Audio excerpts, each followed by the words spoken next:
Can you feel it? It's intoxicating. When all seems perfect. When all of life's ups and downs, bumps in the road, just smooth out. And every thought is warm. And in these momentarily brief moments, everything just agrees. Things seem right, and it wouldn't hurt if time just stood still, extending it just for a little bit. Nowadays, we have a higher standard of living than ever before, an abundance of food, better healthcare, and education. We generally own and have more. Modern day life has elevated individual choices to the highest level, entangling us in this web of complexity, trying to define what happiness is, leaving us on this constant chase. I think most of us suffer from this low level of anxiety thinking about our happiness, sitting there picking away at you every morning, afternoon and night, and that kind of tension takes a toll. To get away from it, you might try and distract yourself, going from one thing to the other, just trying to get on with it, but it's impossible to mentally prioritize. And in this confusion, it's just difficult to make good judgment calls. As a whole, I think society teaches us to put this concept of happiness front of mind. How many times have you asked someone, "How are you doing?" and their response is, "I'm fine." I mean, it's like an automatic response. We subtly project this life is great image to others, which further amplifies the belief that everyone else is happy. And this belief creates even more unhappiness. Our egos are constantly comparing itself with others, measuring our self-worth, looks, wealth, even status.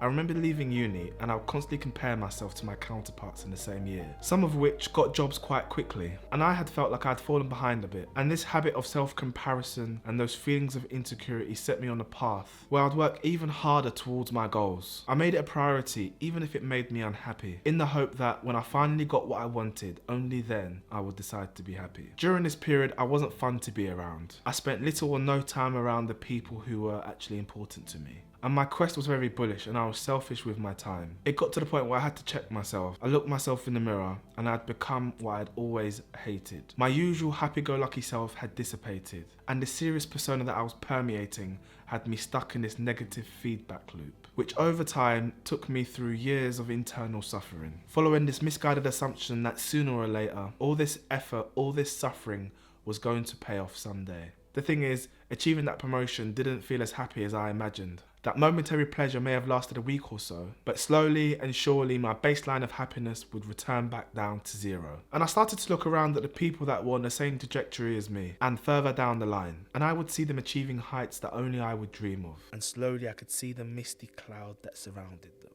I would see the weight of the misconceptions, the illusions, the social pressures that held them down in this false narrative.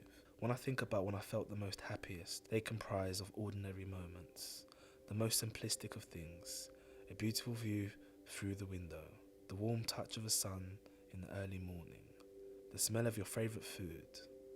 Maybe this is where we just need to simplify life a little. We are continually intertwining between states during day-to-day life, Simultaneously experiencing emotions of some sort, sometimes not strong enough to describe easily.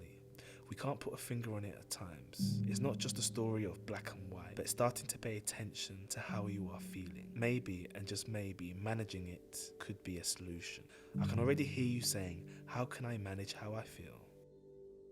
Can we mould our minds to be happier by making more conscious and calculated decisions so our thoughts might be more aligned with the way we imagine our place in the world? Because really, we're unhappy because life is not quite what you envisioned, leaving you in a place of limbo, forever looking for that escape, never processing how you feel. Or you could opt to think positive thoughts and agree with life events as they are thrown in your direction and rise above the storm of thoughts that cast a constant cloud over you. Just like choosing to be healthy, healthy is a state of well-being, or choosing to be financially stable. Let's explore a state of mental health where we are at peace with ourselves.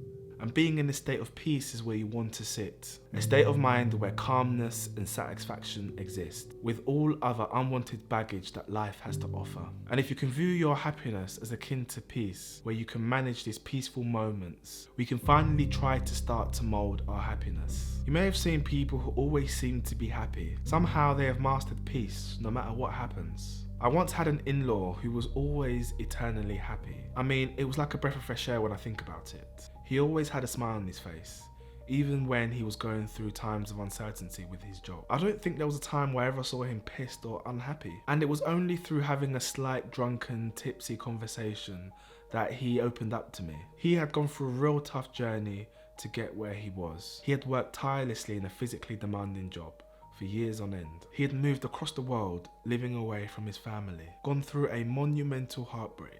His history or current situation did not predetermine his level of happiness. And I didn't realize that at the time, but he showed me how to manage pain and harness his peace. And if there was a lesson that I've learned from him, is that nothing is as bad as it seems. And it's hard to imagine that when you're in the moment, but you will look back and think you survived whatever was thrown at you, because moments will pass and the future moments will pass too, which is why now I am so big on the appreciation of now, which leads me on to one of the first things that helped me find peace. Make the present moment your friend.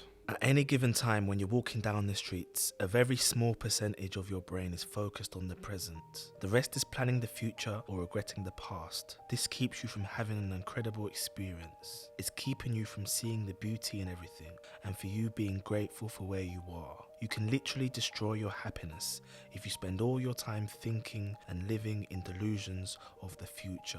Make the present moment your friend rather than your enemy, because many people live habitually as if the present moment was an obstacle and that they need to overcome it in order to get to the next moment. Imagine living your whole life like that, where you never appreciate the moment. Choose your one desire.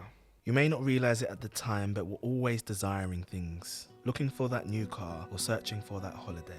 And there's nothing wrong with desiring things, but it shouldn't be an all or nothing mentality. Desire should be treated like an agreement that you have with yourself, to be unhappy until you get what you want. And it should be one desire that you choose to bear your cross on, because when you choose too many, it just leads you to disappointment as you're focused on too much. Accepting what you cannot change.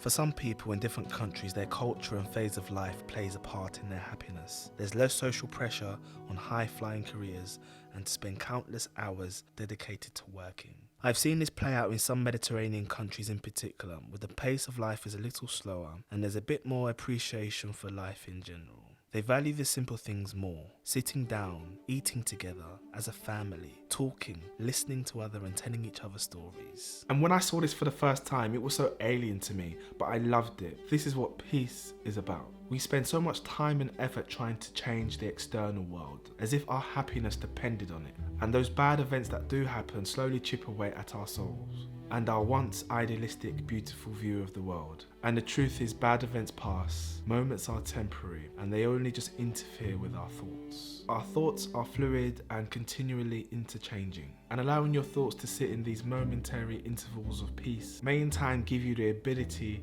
to increase your capacity for happiness. Anyways guys, thank you for watching another video of mine. If you like this video, please comment below, and if you want to see more videos like this, subscribe, and I'll see you guys in another one.